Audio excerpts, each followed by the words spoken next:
Atol ni ining solemnidad sa pagsaka sa langit sa atong Ginoo, ako motimbaya sa tanang mga inahan. Happy Mother's Day kaninyong tanan.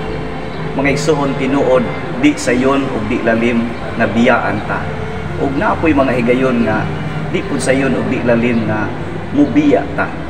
Apan mga igsoon, ang pagbiya sa Ginoo dinhis kalibutan dili sakit tungod kay saad niya nga iyang ipabilin kanato ang Espiritu Santo.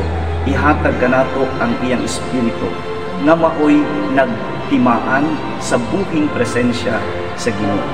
Pan mga igsoon, atol nining kasaulugan sa Mother's Day, tinuod sakit nga mubiya, sakit nga biyaan ta, pero na ay masakit.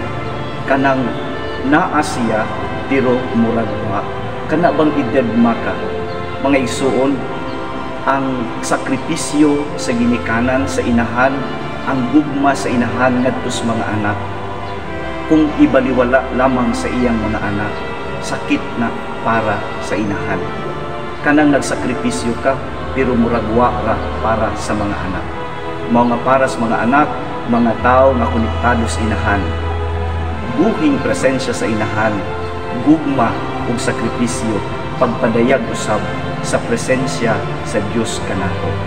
Mao nga ako maingon kaninyo tanan nga mga inahan, Happy Mother's Day kaninyong tanan.